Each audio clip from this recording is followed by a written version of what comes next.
président de la République, Ibrahim Boubacar Keïta en France. Il a co-présidé ce matin avec son homologue français l'ouverture de la conférence pour le développement du Mali de l'OCDE. Il s'agit de l'Organisation pour la coopération et le développement économique. Et c'était sur le thème des régions du Nord au cœur de la consolidation de la paix et de la relance économique. Une opportunité unique selon le président Keïta de mettre en œuvre les engagements contenus dans l'accord pour la paix et la réconciliation nationale. Nous l'écoutons.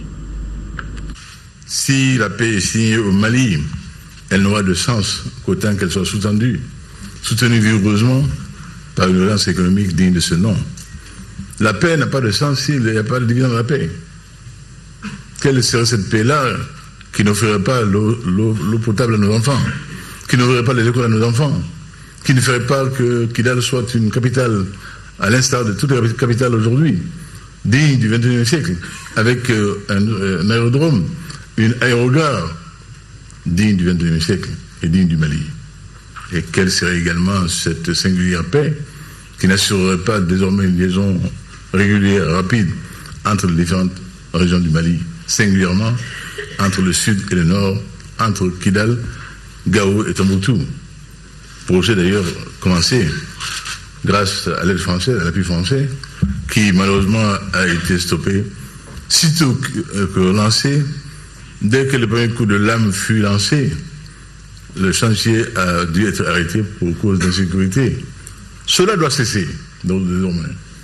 Nos frères doivent comprendre, nous devons tous comprendre qu'aujourd'hui notre chance est unique. Ne la perdons pas, saisissons-la pour que notre pays soit ce que nous souhaitons qu'il soit. Et pour cela, chacun, où qu'il soit, quel que soit son engagement, doit faire l'effort nécessaire de compréhension, de pas vers l'autre, pour que ce qui est possible, ce qui est désiré, ce que nous souhaitons soit mis en œuvre pour le grand bénéfice de nos populations. Notre accord de paix est un accord inclusif, global, qui nous rendons convaincus va contribuer largement, nous en sommes persuadés, à la réconciliation du peuple malien avec lui-même et au retour de la stabilité, non seulement au Mali, mais dans l'ensemble de notre sous-région, qui en a bien besoin. Après la signature de l'accord pour la paix et la réconciliation au Mali, le gouvernement, sous ma direction, s'est attelé à sa mise en œuvre. Et nous n'avons pas attendu d'ailleurs qu'il soit défait pour anticiper, dans certaines mesures. Tout ce qui nous paraît de nature à créer la confiance, à la conforter, a été enclenché. Et nous poursuivrons. Et je dis très clairement que là, je parle en tant que chef d'État, mais en tant que chef aussi militaire. Je ne tolérerai pas qu'aucun s'avise de penser que l'accord de paix signé par nous, librement, par toutes les parties, soit mis en cause par qui que ce soit. Qui que ce soit, pour quelque motif que ce soit. Chacun a signé l'accord de paix, librement. Et dans ce pays, nous targuons des hommes d'honneur et de dignité absolue. Et que chacun s'en souvienne. Que donc qu'il ne vienne à l'esprit d'aucun d'entre nous de jouer à la malice. En tant que chef de l'État du Mali, je me veux le garant de cet accord de paix. Et j'y veillerai. J'ai pris un engagement solennel devant le monde entier.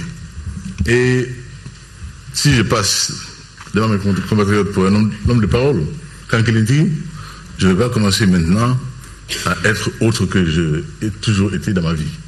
Donc qu'on se le tienne pour dit.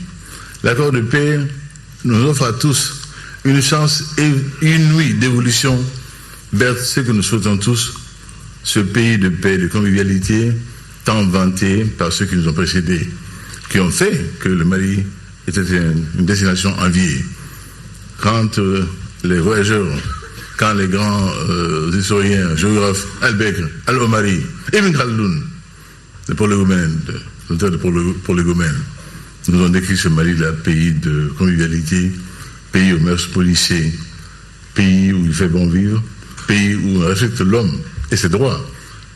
Aujourd'hui, ne faisons pas en sorte que cela soit démenti par nos faits et agir pour un relèvement rapide et prioritaire des régions du Nord à travers la mise en œuvre immédiate des plans d'urgence pour la période intérimaire.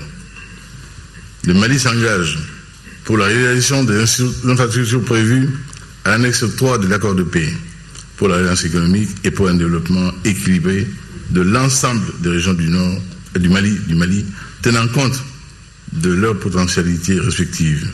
Le Mali s'engage avec détermination constante dans la réforme de l'État à travers une décentralisation renforcée fondée sur la régionalisation et la libre administration des collectivités dans le respect des lois nationales en la matière. Et le président français Hollande a lui réaffirmé la détermination de son pays à accompagner le nôtre dans sa marche vers le progrès économique, la stabilité et aussi la reconstruction des régions du nord du pays. 55 partenaires sous l'égide de la France sont aux côtés du Mali, a-t-il ajouté, avant d'annoncer que Paris va débloquer plus de 300 millions d'euros de prêts et dons pour le Mali dans les 2 prochaines années. Nous l'écoutons.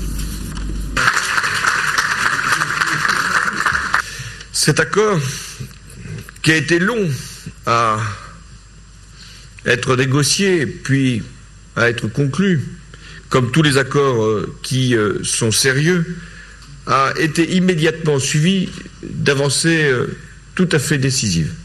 La ville de Kidal a accueilli récemment les représentants de l'administration et l'État malien envisage, je crois que c'est fait au moment où je m'exprime, la réouverture des écoles et des services publics. Quel plus beau symbole que d'ouvrir une école. Mais je le reconnais bien volontiers, le processus est fragile et il appelle une grande vigilance. Et s'il n'y a pas l'accompagnement économique, s'il n'y a pas le développement, s'il y a la pauvreté qui continue de frapper, alors nous le savons bien, les mêmes causes produiront les mêmes effets. Et il y aura même, j'en suis sûr, des groupes qui voudront appeler une fois encore à l'action armée pour non pas faire entendre des droits, mais pour insuffler les thèses du terrorisme que nous retrouvons ailleurs. Alors, notre responsabilité est grande et je fais confiance à tous les groupes signataires de l'accord de paix de tenir la parole qui a été donnée. Aujourd'hui, l'OCDE nous invite à nous engager à nouveau en faveur du Mali. Et je suis très fier que c'est vers la France qu'une nouvelle fois vous vous tournez. Et la France restera en première ligne. Entre le 1er janvier 2015 et jusqu'en 2017, la France consacrera plus de 360 millions d'euros au développement du Mali, dont près de 80 millions d'euros pour les régions du Nord. Nous allons également appuyer la réforme du secteur de la sécurité au Mali, et c'est un engagement de 4 millions d'euros qui sera apporté dès 2015. Car il ne peut pas y avoir de développement sans sécurité. Nous allons également agir dans de nombreux secteurs clés, en liaison avec le gouvernement et avec les autorités locales. C'est le développement rural à Ségou, c'est la santé à Mopti, c'est l'éducation à Gao, c'est le développement local à Kidal. C'est-à-dire que nous voulons intervenir sur tout le territoire. Quand je dis intervenir, c'est à travers des politiques de développement. Et faire en sorte que nous puissions également mobiliser toute la diaspora malienne. Car c'est un atout pour le Mali. Ces hommes et ces femmes dispersés dans le monde et présents aussi en France et qui, par leur travail, peuvent également mobiliser une épargne qui peut s'investir au Mali. Et je leur fais confiance. Je les ai vus également, ces Maliens de France, se mobiliser lorsque l'essentiel était en cause. Ils sont attachés à leur pays, ils n'oublient pas leurs origines, et si ils ont maintenant le centre de leurs activités professionnelles en France, ils veulent le plus souvent les mettre à la disposition du Mali. Mais nous avons un dernier exemple à pouvoir afficher comme résultat de nos interventions et de nos actions. C'est le développement harmonieux du Mali. Et si il y a demain non seulement un Mali en paix, un Mali réconcilié, un Mali démocratique, un Mali exemplaire en matière d'institutions, et en plus un Mali en développement. Alors vous pourrez être fiers, Monsieur le Président, de ce que vous aurez fait, et nous-mêmes, nous aurons été à la hauteur de nos responsabilités, et que c'est un rayon de lumière que nous pouvons envoyer dans les pays qui sont aujourd'hui dans les ténèbres. Le secrétaire général de l'OCDE, Ángel Gurría, a quant à lui salué la signature de l'accord Une voie pour le développement du Mali. Ángel Gurría, que je vous propose d'écouter. Le Mali est actuellement à un moment critique de son histoire contemporaine. L'accord d'Alger pour la paix et la réconciliation marque un tournant décisif car il a ravivé l'espoir. L'espoir d'un retour durable à la paix, à la stabilité et à la sécurité. L'espoir d'une reprise économique et d'un développement inclusif. L'espoir d'un avenir meilleur pour tous les Maliens et les Maliennes. Nous sommes ici aujourd'hui pour traduire ces espoirs en plan concret et en résultat visible. Excellences, Mesdames, Messieurs, un meilleur avenir pour le Mali dépendra du dialogue et de la confiance entre tous les acteurs. Nous les attendrons en nous alignant sur la vision stratégique, les priorités et les politiques publiques définies par le gouvernement malien, soucieux d'un processus inclusif dans l'esprit de l'accord d'Alger. Nous savons que le chemin sera long et difficile, car le Mali fait face à des défis importants. Celui de la sécurité, de la démographie, des inégalités hommes-femmes, de l'éducation et de l'emploi des jeunes. Celui de l'adaptation au changement climatique, celui de l'énergie et des infrastructures et beaucoup d'autres. Mais nous savons aussi que le Mali a un potentiel considérable, tant en ce qui concerne ses terres agricoles que son sous-sol ou les énergies renouvelables, ainsi que le tourisme. L'équation pour le développement durable au Mali ne sera pas résolue en un jour, mais nous devons dès à présent poser les bases de cette vision à plus long terme. Nous sommes honorés d'accueillir à cet égard le président Keïta, qui exposera la vision et les priorités de son gouvernement pour mettre en œuvre l'accord d'Alger. Et au-delà, bâtir un Mali émergent. Et hier, le président Ibeka a eu des échanges avec son homologue français. Et juste après, les deux présidents ont animé une conférence de presse au cours duquel ils ont rappelé leur identité de vue sur la lutte contre le terrorisme. Les présidents Hollande et Keïta ont salué la réouverture des classes à Kidal. Envoyés spéciaux Amadou Sankari, Abdul Salam Bambara, Brahima Koulibaly. Le président de la République, Ibrahim Boubacar Keïta, qui marche au rythme des honneurs militaires dans l'enceinte de l'Élysée. Au perron du palais, son homologue français, François Hollande. Des poignées de main, des accolades, voilà ce qu'on peut retenir de cette journée riche en couleurs. Après ces moments chargés d'émotions, les deux chefs d'État se retrouvent au salon pour un tête-à-tête. Ensuite, les présidents Hollande et Keïta se prêtent aux questions des journalistes. Mais avant, la France, à travers son président, a tenu à féliciter le président de la République, Ibrahim Boubacar Keïta, pour cette visite d'État.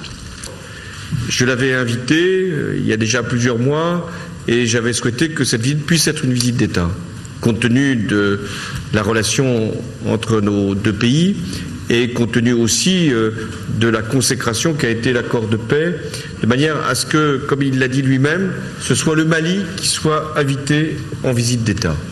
Bien sûr que c'est son président. Mais c'est le Mali qui est invité, qui est là. Et c'est son drapeau qui flottait sur les Champs-Élysées. C'est son hymne qui a été entendu par les Français et les Maliens qui étaient à l'Arc de Triomphe. Et j'espère que le peuple malien, s'il nous écoute, ou nous voit, puisse être fier de ce qui a été fait ici pour l'accueil de son président. Parce que c'est le plus protocolaire sans doute, mais le plus digne respect que nous voulions envoyer au peuple malien, pour lui dire notre admiration pour son courage, pour sa ténacité et son attachement à la démocratie. L'amitié se lie à travers la considération et le respect que l'on vous porte. Nous y sommes très sensibles au Mali. Pour nous, il ne saurait y avoir d'amitié sans considération et sans respect. Ce que nous avons vu foulant le sol de ce pays ami hier, d'hier à aujourd'hui, et surtout ce matin, sous l'Arc de Triomphe, dont nous savons la place et la symbolique dans le paysage français, nous ont rappelé qu'hier, nous fûmes ensemble, qu'aujourd'hui, plus que jamais, nous sommes ensemble.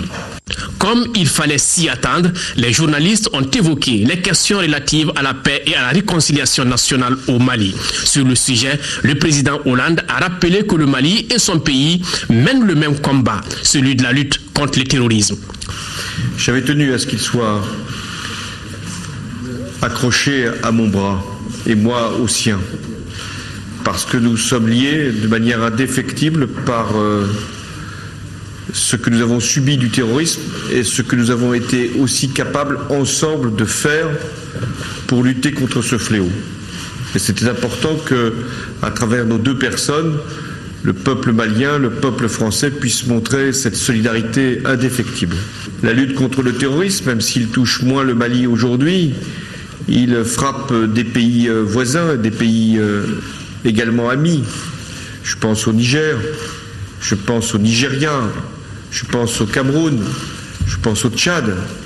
Et si les noms des organisations terroristes peuvent être différents, c'est toujours les mêmes idéologies, les mêmes pratiques barbares qui sont, hélas, au rendez-vous.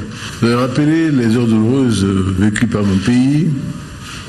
Et Monsieur le Président, nous mesurons combien il vous aura fallu de courage politique pour en ce jour de 11 janvier, où je me trouvais à Paris, tenir ce Conseil de défense, au terme duquel on m'a annoncé qu'il y aurait intervention au Mali. Et quel ouf de soulagement le soir quant à Konna. Konna effrayé, Konna terrorisé, Konna hypnotisé par les phares allumés de ces centaines de pick-up à la lisière, à sa lisière, quand Dal servait la chirurgie, venant de Saint-Dizier, de N'Djamena, Rafale, Mirage, on stoppait la net les prétentions de ceux-là qui n'avaient rien compris à ce grand et vieux pays, qui avaient eu la prétention saugrenue de subjuguer le Mali. Ils auraient pu le faire. N'eût été votre décision de ce jour. Sur la situation de Kidal, les deux personnalités se réjouissent de la réouverture des classes. Et c'est très important que, par exemple, nous en parlions tous les deux, les écoles à Kidal, le président Keïta, comme tous les Maliens, et notamment ceux qui vivent dans le Nord, ont dû voir à travers cette réouverture de l'école comme un symbole de la réussite. Mais nous devons également appuyer le développement économique du Mali, et c'est ce que cette visite d'État va permettre de faire. Et là encore, je pense que nous devons être exemplaires. Restait une chose très chère à mon cœur. Enseignant, père, grand-père, l'école de Kidal était fermée depuis 3 ans. Depuis 3 ans, tous responsables, par notre faute, des enfants maliens étaient privés d'école. Cela me semblait inadmissible, inacceptable, et il fallait y mettre un terme. Je l'ai dit à mes frères, faisons-nous confiance. Faisons enfin le pari de la paix pour le bonheur de nos enfants, pour leur avenir. C'est eux le Mali de demain qui est déjà là. Et par bonheur, comme on en a dit, le dernier dernier, l'école a rouvert ses portes à Kidal. Pour le développement du Mali, la France sera toujours aux côtés du Mali, a dit le président français. Pour la période 2015-2017, nous serons autour de 360 millions. Et 80 millions iront vers le nord, avec 50% de dons. C'est dire si nous sommes conscients de ce qu'il convient de faire pour appuyer le développement économique lorsqu'il est déjà particulièrement dynamique, et c'est le cas dans une bonne partie du Mali, mais créer des infrastructures, d'où le don, là où il y a eu, à cause de la guerre, un arrêt des activités. Nous ne ferons rien sans, bien sûr, le travail des autorités maliennes. Lorsque nous décidons de soutenir des projets, ce sont les projets qui nous sont présentés par les autorités du Mali. Nous sommes conscients de ce qu'est l'indépendance, le respect de la souveraineté d'un pays. Que l'engagement de la France à nos côtés, qui a entraîné celui de tous les autres, n'aura pas été vain. Que le Mali, avec fierté, avec dignité, a su se retrouver. Et on dit chez moi, Inch'Allah, cher ami, ce Mali ne se perdra, ne saura plus jamais se perdre. Auparavant, le président Hollande avait élevé son homologue Keïta à la plus haute distinction de son pays. Au niveau national, lancement de la 21e édition du mois de la solidarité et de la lutte contre l'exclusion sociale dans la région de Koulikoro, l'événement a été marqué par une visite à certaines personnes âgées de la région. Le compte rendu de Brahima Kone. Le directeur de cabinet représentant le gouverneur et le président de l'Assemblée régionale donne le ton à l'édition 2015 du mois de la solidarité et de la lutte contre l'exclusion sociale. La commission d'organisation a rendu visite à certaines vieilles personnes de la ville, parmi lesquelles Suleiman Dambélé, 104 ans, et Sédou Keïta, 106 ans. Ces vieilles personnes ont fait des bénédictions pour le Mali. De Koulikoroba à Koulikoro Centre, les responsables en charge du mois ont imprimé leur marque de solidarité. Le mois est un moment pour stimuler la solidarité des uns et des autres vis-à-vis de ceux qui n'ont pas les moyens de se procurer le minimum des besoins. Ce mois de solidarité est un rappel de l'État malien. Sinon, l'homme doit être solidaire à tout moment. Et je lance un cri de cœur à toute la population de cette région. Soyons solidaires. La 21e édition de la célébration du mois d'octobre se tient dans un contexte marqué par l'accord de paix et la réconciliation. C'est ce qui justifie le choix du thème ainsi libellé « Solidarité, un facteur de réconciliation, de développement et de consolidation de la paix ». Le choix du thème de la présente édition du mois de la solidarité procède de la volonté des plus hautes autorités du pays renforcer les liens séculaires de solidarité et de partage qui ont existé entre les différentes communautés de la population malienne. Sur place, le conseil régional de Koulikoro a procédé à la remise des kits scolaires à certains enfants. Comme cette action, plusieurs activités sont prévues pour inciter les uns et les autres à plus de solidarité. Commémoration à Tombouctou de la journée mondiale du lavage des mains au savon, remise de kits et démonstration des gestes ont été les temps forts de cette cérémonie de lancement qui a mobilisé les acteurs de la santé, de l'éducation et les partenaires au développement. Et Yatandina depuis Tombouctou. Cette 8e édition de la journée mondiale de lavage des mains au savon a mobilisé tout un monde. La cérémonie de lancement qui s'est déroulée dans la cour du groupe scolaire Bahadou à Tombouctou a été marquée par la remise des kits et des séances de simulation. Nous souhaitons que ça soit dans les habitudes dans tous les ménages, dans la rue, dans les manifestations, pour la simple raison que la maladie diarrhéique tue plus de 2 millions de personnes par an dans le monde. Seulement procéder au lavage des mains au savon, ça permet de réduire au moins 45% des cas de maladie. L'objectif de cette journée est de contribuer à la prévention des maladies diarrhéiques, y compris le choléra et la maladie à virus Ebola, ainsi que la poliomyélite, le trachome, la grippe et les infections de la peau. L'atteinte de cet objectif nécessite une grande implication des décideurs et des leaders communautaires. La démonstration a permis à bon nombre d'élèves aussi de répéter les gestes pour une bonne assimilation de la pratique. C'est la fin de cette édition. Merci de l'avoir suivi. Retrouvez Amara Marie Diallo pour les éditions du soir. Et à très bientôt sur la télévision nationale.